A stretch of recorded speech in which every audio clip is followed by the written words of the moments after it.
Come on, Eden, Robert. Morning to you. Morning, Mr. Callan. Business good? Sea's wide enough for both of us. The Irish trade, eh? Well, I don't blame you, my boy. Don't blame you. There's a penny or two to be picked up there if you're in a small way of business. Good day to you.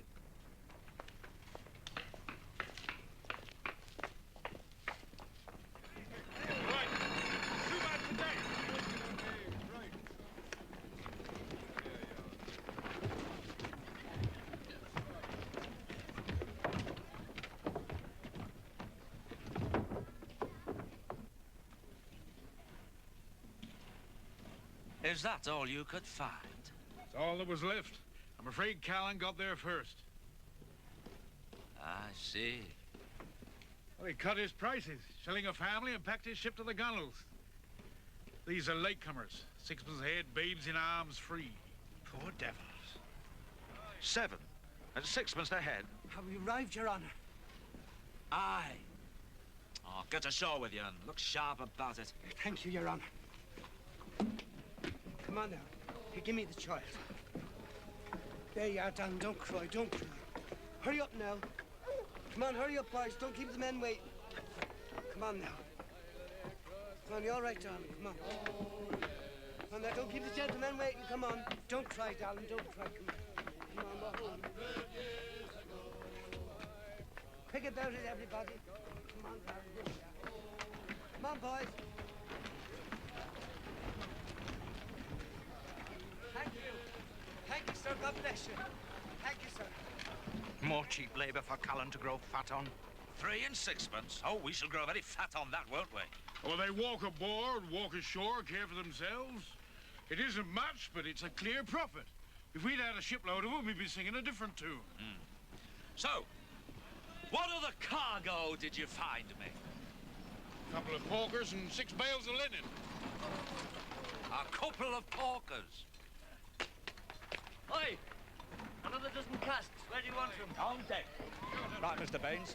Clean the hold out and get ready to load casks for Lisbon. We got a boatload? Enough to fill it twice over. That's where the profit lies. Portuguese casks, not Irish porkers. Well, sharp as you like, Mr. Baines. An idle ship eats money.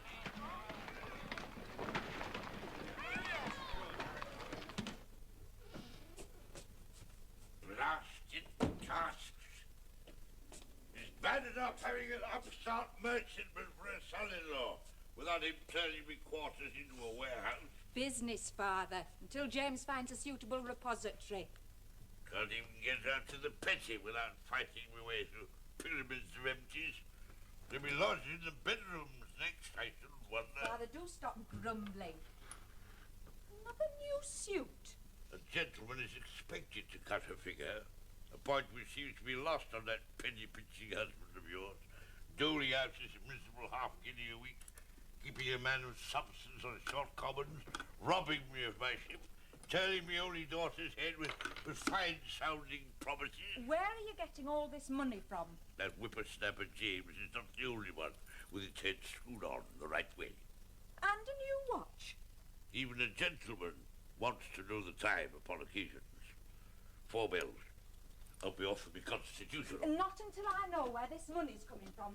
If you're running us into debt, James... I spend my own money in my own way and account to no man. Be small to that jumped-up jack and boots of a son-in-law. James has kept his side of the bargain. He promised to take care of you, and he's doing so. Then I shall be a burden upon him no longer. Tonight I'm dining with friends, real friends, who know a man's worth. You'll not be late. I come and go as I please in my own house. Thank you very kindly.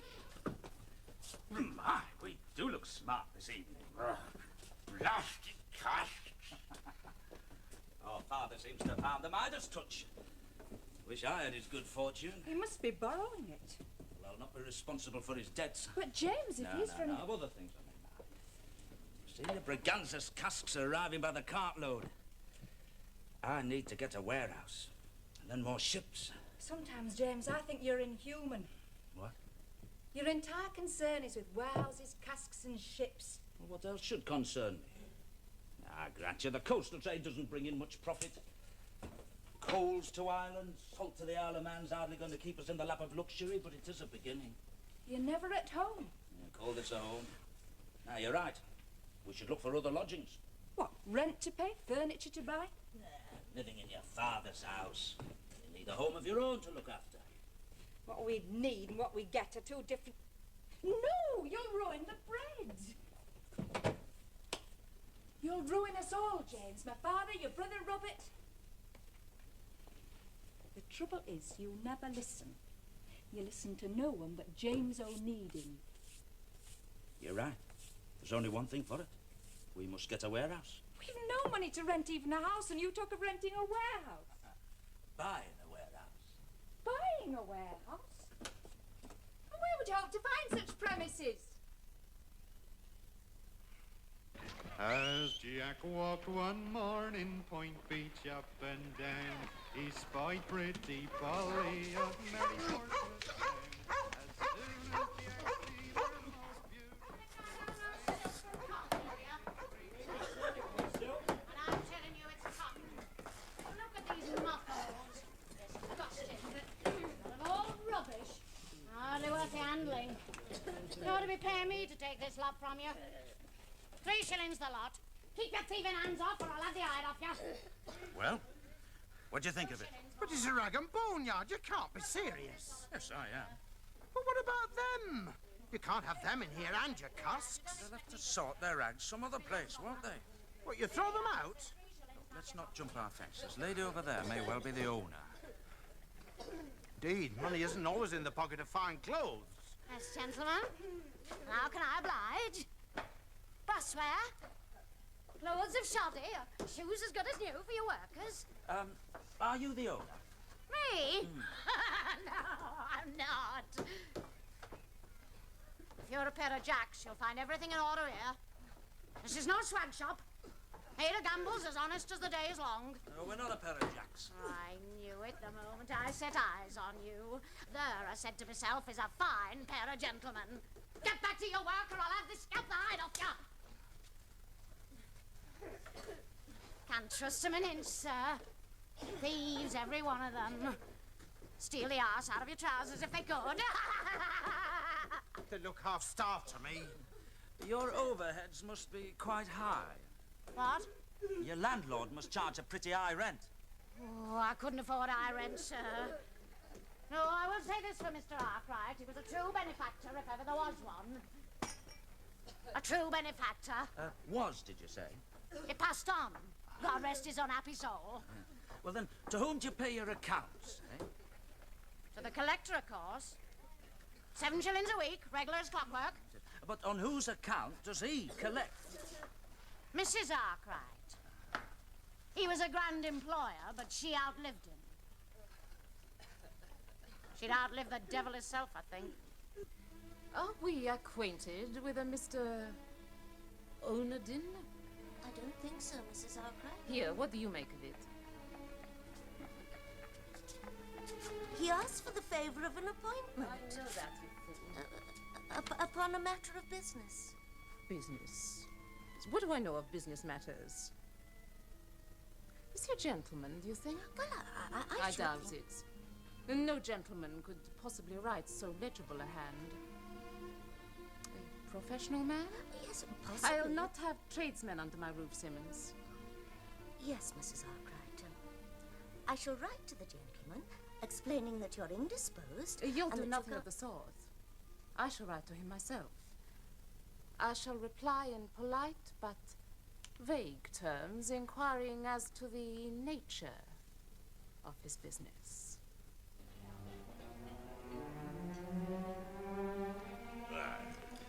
All right, you leave it there. I'll help myself.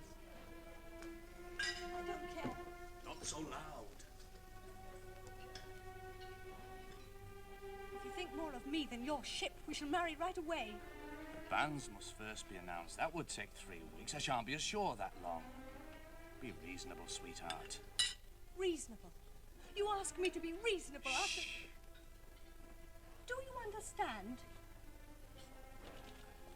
We've been through all this before. Mr. Callan has given me his word, and the moment I am master... I've heard the same song for the past 18 months, and I'm tired. Promise. Oh, you're quick enough with your promises, Daniel Fogarty. When we were together in the ship's cabin, you were only too eager to promise me the world. And I meant every word. You pleaded your case very well. You were not averse? The situation between us changed that night. Surely you must see that. We must be married now. And we will be, as soon as Mr. Callum makes me master. Ah, Captain Webster. Mr. Fraser, evening to you, sir, evening. Doing yourself proud, has he? Oh, just a tap upon the table, sir, no more. I believe I owe you an account, sir. Your father, that is. I've been meaning to drop in at the shipyard for some time. This is not my place of business, sir. A year or two back, sir, it must have slipped my memory. £7 and 10 shillings, I think. Work on my ship. Excellent work, sir. Couldn't ask for better. No praise too high. If you'll call upon my father's clerk in the morning, sir. Good night, you, sir. Oh, Mr. Fraser, what a delightful surprise. Miss Elizabeth. Mr. Fogarty? If you're unaccompanied, Mr. Fraser, perhaps you'll join us. I am unaccompanied, yes, so if I may. Oh, please do.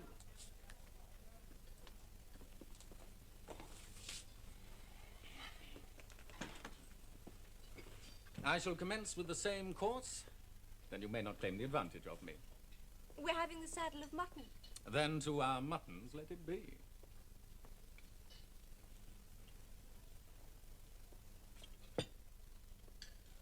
Ah, a still wine, I see.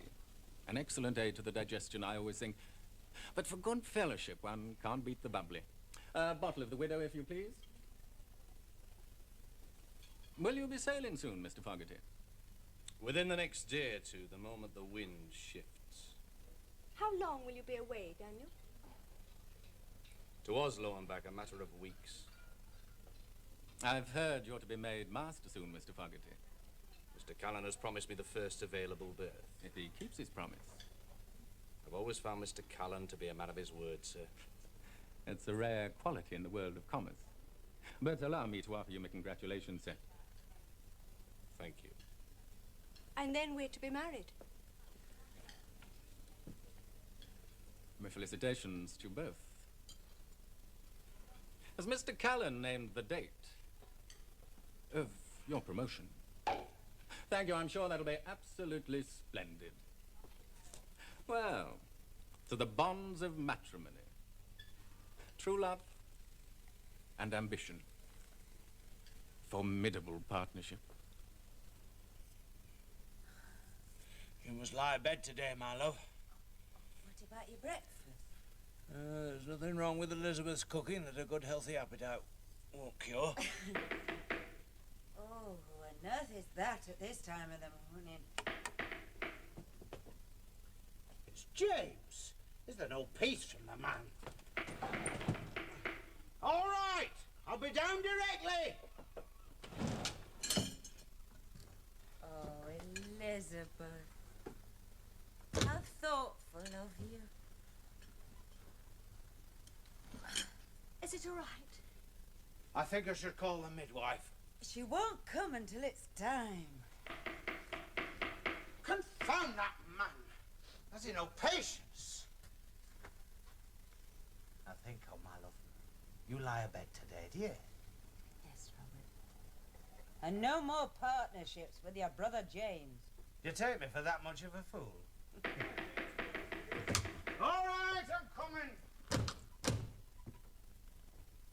Does it hurt much? At times. But don't tell Robert. You know what a worry he is. He thinks I'm undergoing pleasant sensations and he's the one that's doing all the suffering. Aren't you frightened? I'm looking forward to it, really. Sarah. When... How did you first know? Elizabeth. You shouldn't ask such questions till after you're married.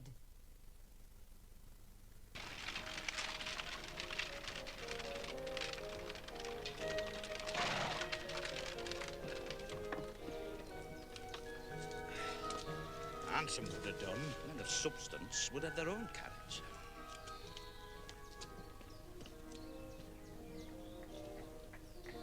Two gentlemen. What sort of carriage? Oh, very handsome. come away from the window, Simmons. And stand by me.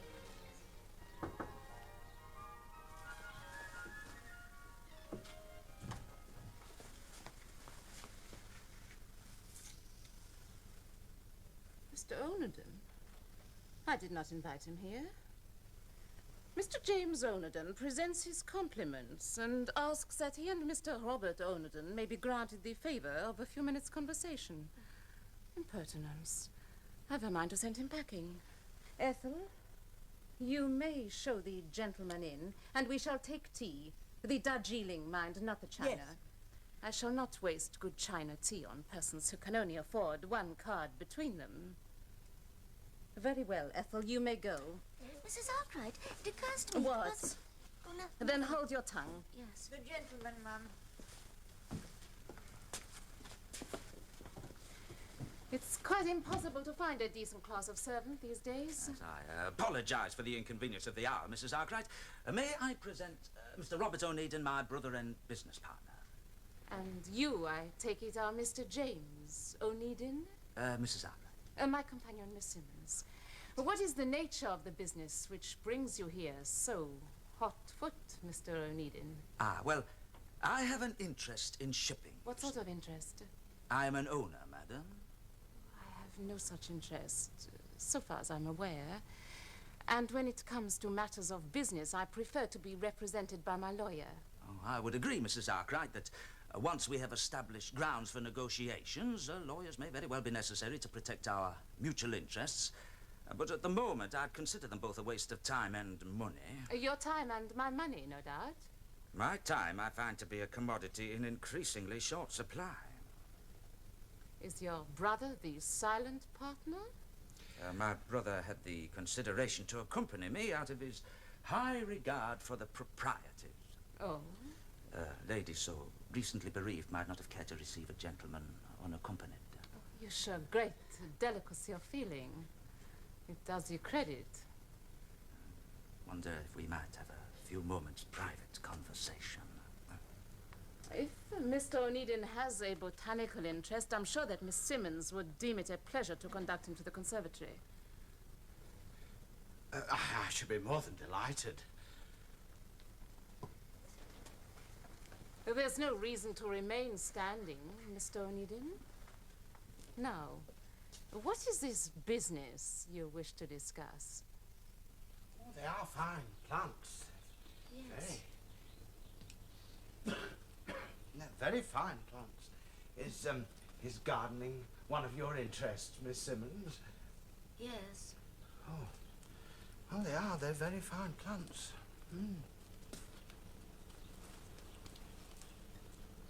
That is the eucalyptus. Oh, well, I wouldn't have known. No, I wouldn't have known that. It's from Australia and said to be of great economic importance. Oh, you don't say. Many species produce valuable timber and oils of various kinds.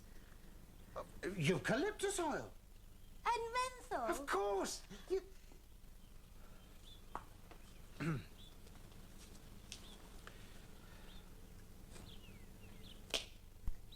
thymol. Oh, upon my soul, I would never have known. Oh, I'm extremely sorry. That's Master.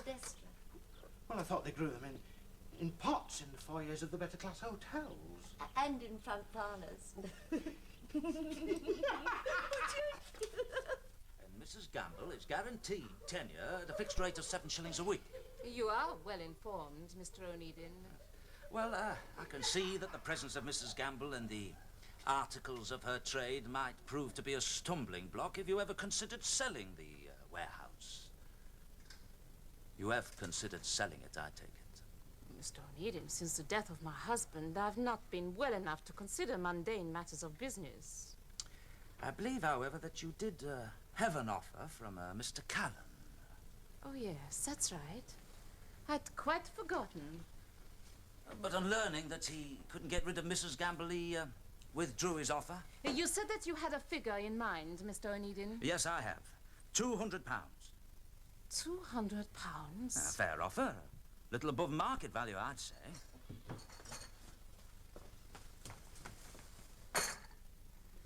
Darjeeling Mr. Onedin? I prefer it. Thank you, Ethel.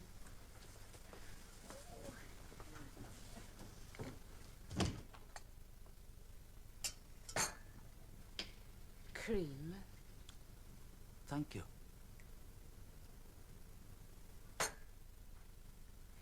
You may have the warehouse, Mr. Onedin, for £650. Ask those gentlemen to keep their voices down, will you, dear? There, my little love. The first one is always by far the worst. Come on now. You, Miss Simmons, seems to have taken quite a fancy to you, Robert. What? Well, laughing and giggling away there in the conservatory. I think you've made a conquest. How can you say such a thing, James, with Sarah up there? Keep your voices down. Have you no thought for anybody but yourselves?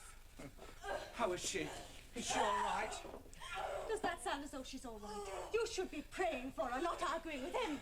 Time she was married. Listen to me, James. Miss Simmons is a lady of retiring disposition and great delicacy of nature. Yes, I know. And you're as cold-blooded as a fish. Listen, Robert. The mind can only concentrate fully upon one problem at a time. My immediate problem is the acquisition of a warehouse. Oh. Now, why does Mrs. Arkwright require £650? Why that precise sum? The problem is not why Mrs. Arkwright requires £650, but where are you going to lay hands on such a sum? But I'd lay a guinea that Miss Simmons knows the reason why. Miss Simmons? Yeah. Well, she's not likely to discuss her employer's business with me. But there'd be no harm in you talking to her. But James, I am a married man. Oh, James.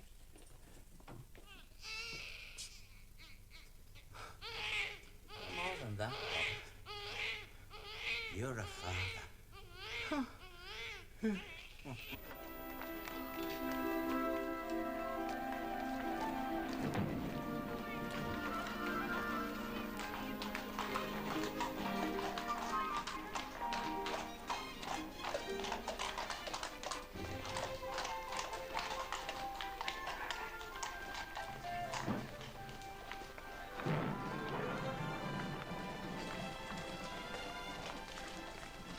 Mr. Onedin?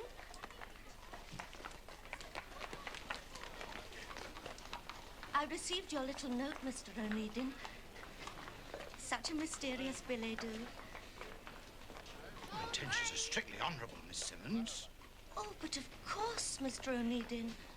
I should not have come had I imagined otherwise. Quite. I flatter myself that I'm a fair judge of character, though not wholly accustomed to the attentions of the stronger sex. I assure you, Miss Simmons. But I read you instantly as a man of heart and sensibility. But I know a little tea shop where we can talk.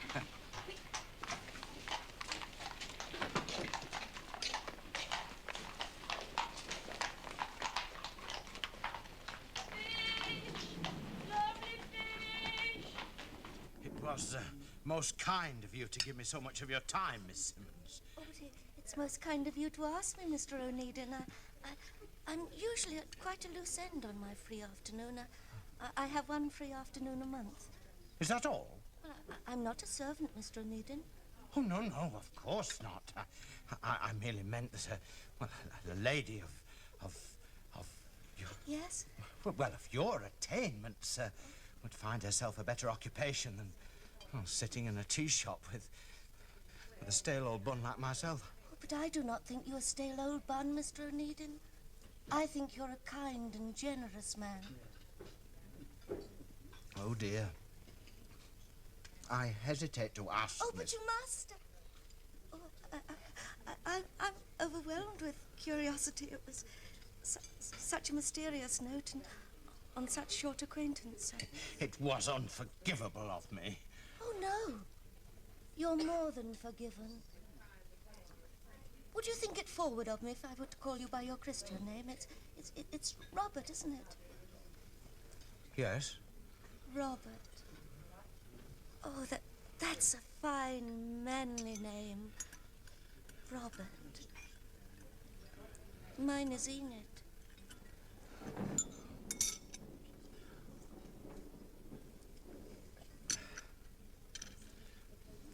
More tea?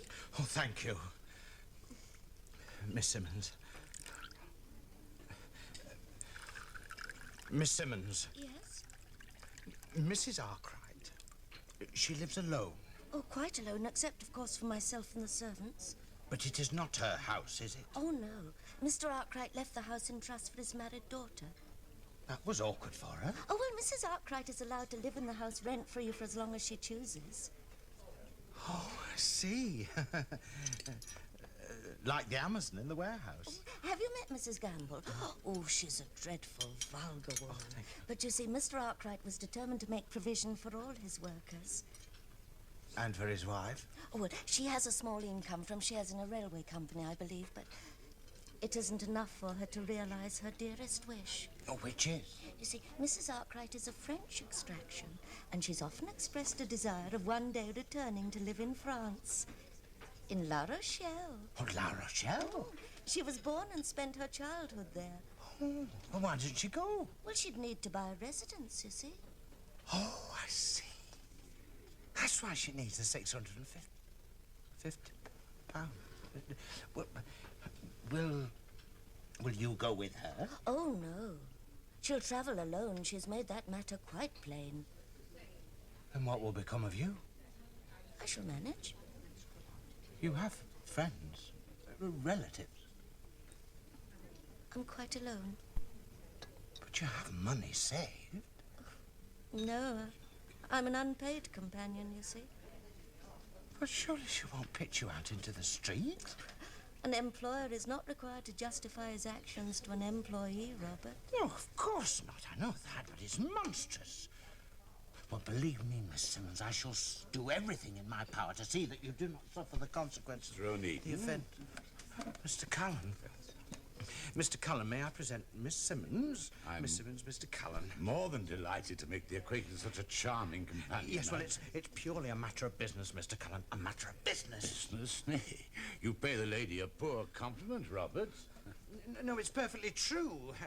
You see, Miss Simmons and I were discussing the warehouse, were we not, Miss Simmons? That's an odd topic of conversation for a tete-a-tete. No, you see, it's James' idea, you see. Mrs. Arkwright wishes to sell... Sam Arkwright's old place, eh? So you're acting on behalf of Mrs. Arkwright, are you, Miss Simmons? Yes. No, that is, yes and no. Oh. You see, it was a chance meeting and a cup of tea and private conversation. Oh, well, I no wish to intrude on your private business, Robert, my boy. My regards to your wife. Thank you, I will convey them. And I understand you're to be congratulated. A fine, bouncing boy, eh? £7, 12 ounces. Yes, another little Onedin to plague us, eh? Well, good day, Miss Simmons. I'm delighted to have made your acquaintance. Robert? Mr. Cullen.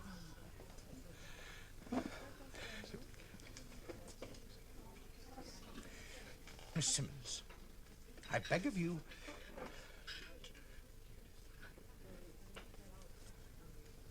Thank you for the tea, Mr. Onedin. I trust you have all the information you require. Miss Simmons, I meant every word that I... Miss Simmons...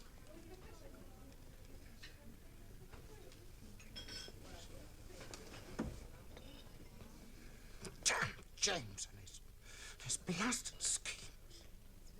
You blabbermouth! It was a most embarrassing situation.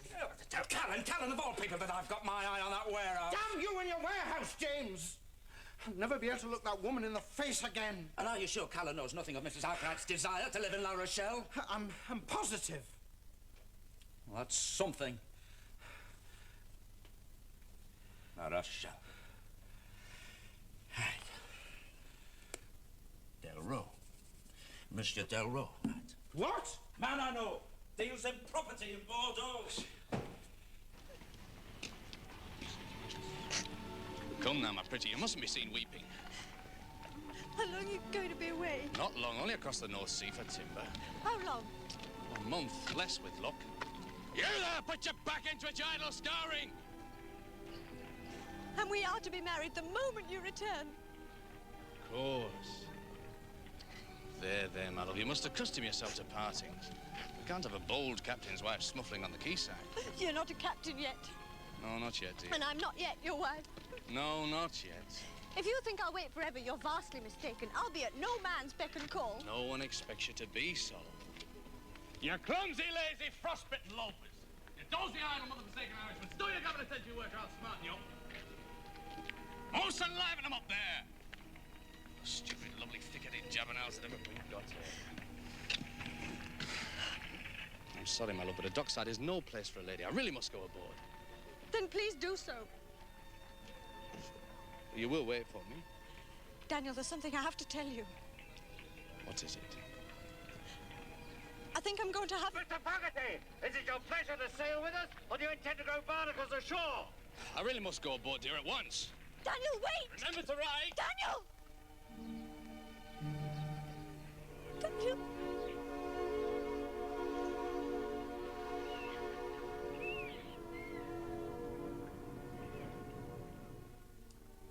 Our profit to date is £37. I thought it nearer to 70 or 80. You hadn't taken these into account. Bills. Aye. There's one here for £12 for cooperage alone. £37. You'd do well to forget your warehouse for a while. No.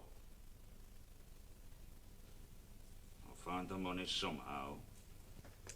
No, thank you, James. Look, I do not pretend to understand what a limited company means, but I want no part of it. Do you know that I owe £13 from our partnership? Do you know that? Yeah, but this time you shall incur no debts. I shall not, because I shall not be involved. Look, this new Act of Parliament is designed specifically to limit the liability of shareholders such as yourself. Not a penny, James, not another penny more. Robert, listen to James. You're the one that's always telling me not to be involved in James and his harebrained schemes. Look, with a limited liability company, a shareholder can only be asked to forfeit his original investment. Investment? Ah, you are asking for money. Not a penny piece. Look, you shall have a seat on the board of directors and 15% shareholdings. What board of directors? You and I, that's all the law requires. 15%, is that all? Then who gets all the... No, don't tell me. You do. Oh, look, damn it, man, I do all the work. Then now, why not keep all yourself? Hush, Robert. Remember the baby. Because I'm thinking of your son, Robert, and his future.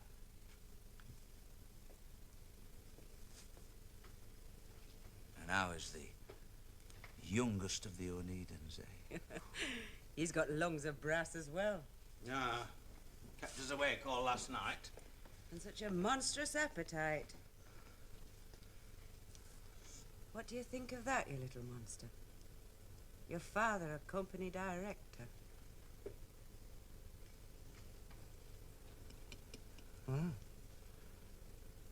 There's a little choke. In...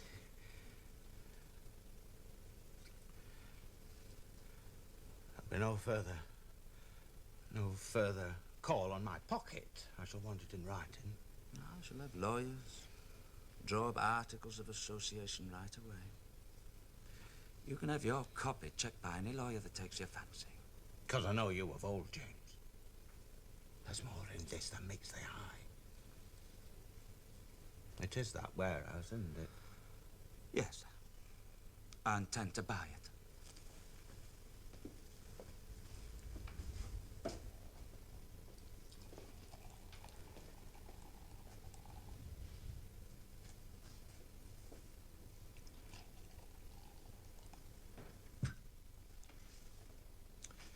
How do you propose to raise this money? Right. The company borrows on its assets by ship.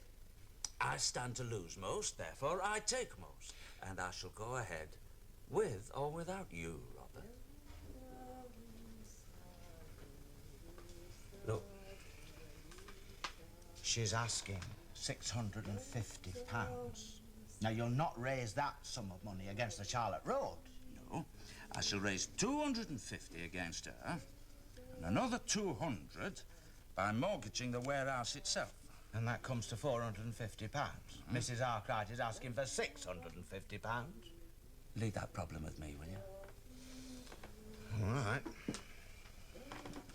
There is just one thing, though. What about Miss Simmons? You're not really smitten with that lady, are you? Look, I just feel sorry for that poor woman, that's all, nothing more. What do you want for this Miss Simmons, eh? That if Mrs. Arkwright refuses to take her to France with her, she will be found a suitable position. Otherwise, that poor woman will be left to destitution. Look, when will you learn not to meddle in other people's affairs, Robert? James. Very well. I shall find Miss Simmons a suitable position. I have your word. You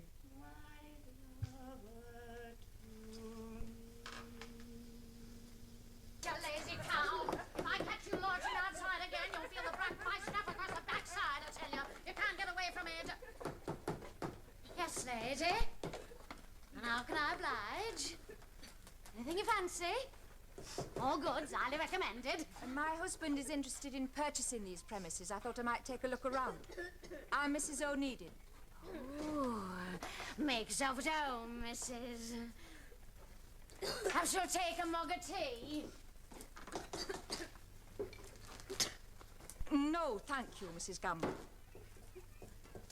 Perhaps a drop of something to cut the phlegm. I don't usually indulge myself, but I do find a drop of Hollands an excellent remedy for the tubes. It's the dust in the atmosphere, you see. A drop of soap and water and a bucket of toe whitewash would do more to settle the dust than an ocean of alcohol. God bless you, lady. They catch a desk of cold. Damp floors and a cold night air's taken many a poor soul to a maker. Do you mean they sleep here? Well, where else would they sleep? In a rookery? 30 to a room and open to all the vices of mankind? No. Here they're well fed, well paid, and snug as so many bugs in a rug. And what is the purpose of the strap? To vigorate a man. Oh, God bless you, lady. They're better off than pigeons in a roost. Receive a sharp eye for a bargain, lady. That comes from the house of one of the nobility. Whose country seat would appear to be in Birmingham. Leave that alone. Now, there's a prettier pair of candlesticks as I ever set eyes upon. You wouldn't find more sumptuous objects than the treasure house of Solomon himself. How much? Now, there's a question I'm hard put to answer. Taking into consideration the workmanship and garnishment. How much? Oh, I couldn't possibly take less than £2 a pair. They're obviously of more value to you than to me. Good afternoon, Mrs. Gamble. Well, now, don't be too hasty, lady. For the sake of goodwill, I'll cut my losses. 18 and 6. 8 and 6. Done. You're driving a hard bargain, lady. Think yourself fortunate you're not dealing with my husband. He takes hoof, hide and hair. Ma'am.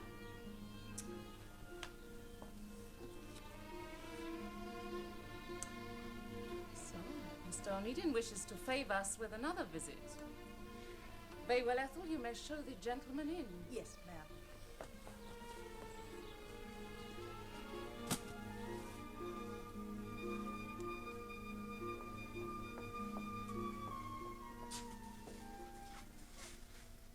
Mr. Onedin, I've come to make further offer for the warehouse. you agree to the price? Your price, as I understand it, is the acquisition of a suitable residence in France. La Rochelle? You've had the effrontery to pry into my private affairs. That's a plain matter of business. Where did you come by this information? In exchange for the warehouse, I'll undertake to purchase this suitable residence, ship you and your goods free of charge to La Rochelle. You may leave us, Simmons. I will speak to you later. A suitable property in La Rochelle? And the free passage? That's right. Since you last came, I've had a better offer. £700 in cash. Oh, no man in his senses would pay Did this better offer come from a Mr. Callan? I'll see that it did. And I can tell you, Mrs. Arkwright, that offer is worthless. I have it in writing. May I see it?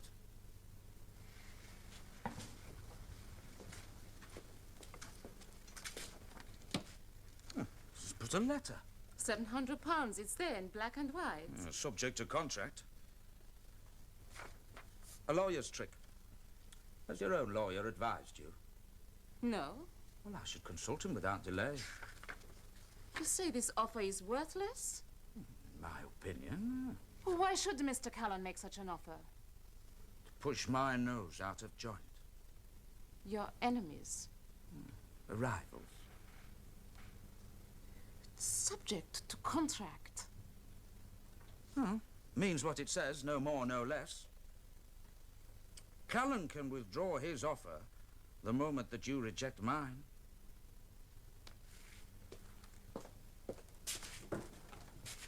I'll sail within the week.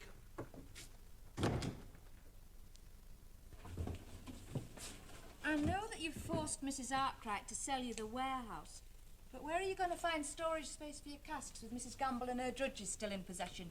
Well, I shall have them out. But how? Neither Mrs. Arkwright nor Mr. Callan could find a loophole in the covenant. How can you hope to? Documents are drawn up by lawyers for lawyers. More ways of killing a pig than choking it with butter. But how? I don't know. Yet.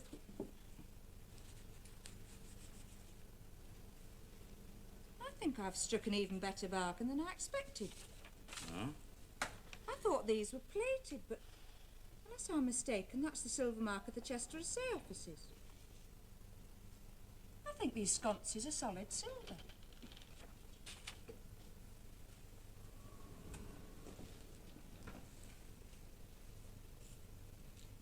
Wonder Mrs. Gamble knew their true value. She named a high price for junk. She wanted £2 at first, but settled for 8 and 6.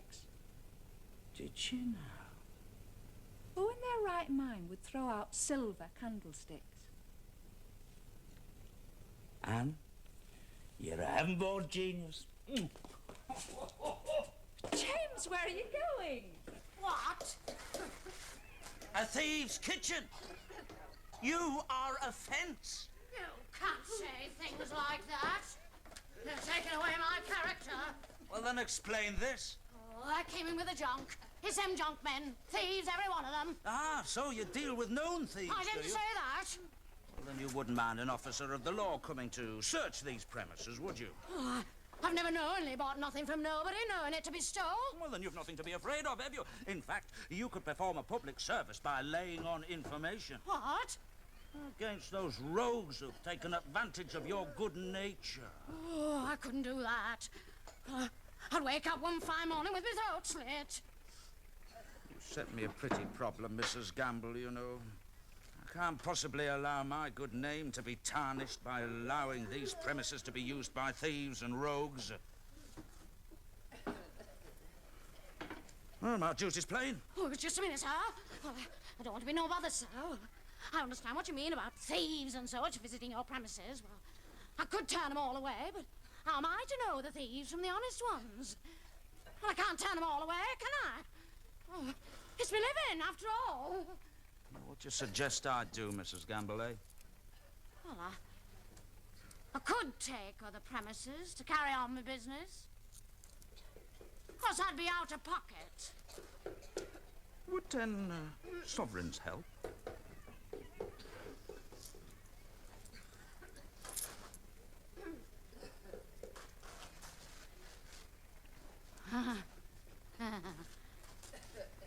Come on, you lot, we're moving. Get on with it. Come on, Brother Robert. Come on, then. Pick up those things. Come on, you ladies. Miss Simmons, what are you... Miss Simmons! Well, now you can earn your sup tonight. You... vile... Those buttons behind. Every button is a penny, you know. Come on, then. Come on. Miss Simmons, this is not of my doing, believe me. Come on, Robert, we've work to do. What about you lot up there? Did you hear me? We want to... Stop that. Why is Miss Simmons here? Give me a hand with this. Why is Miss Simmons here? Robert, when will you learn not to meddle in other people's affairs, eh? You gave me your word that you would find this woman a suitable position. Well, is this a suitable task for two company directors nailing up a signboard? Now grab hold of that end and let's get the ruddy thing up. James! £150. A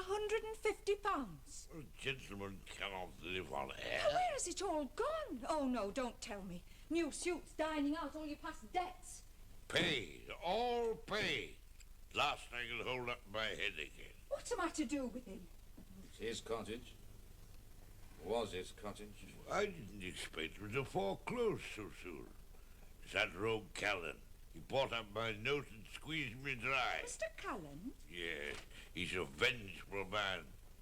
And who shall blame him?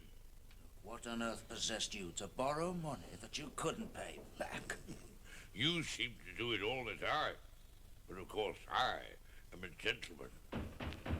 That'll be the bailiffs come to take possession. Don't let them in. Don't let them in. At least we shall have a roof over our heads.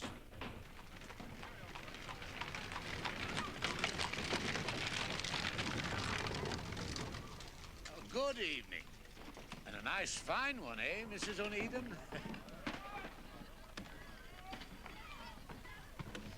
James, we can't live here. A roof, I said. That's all. Till we get a house of our own.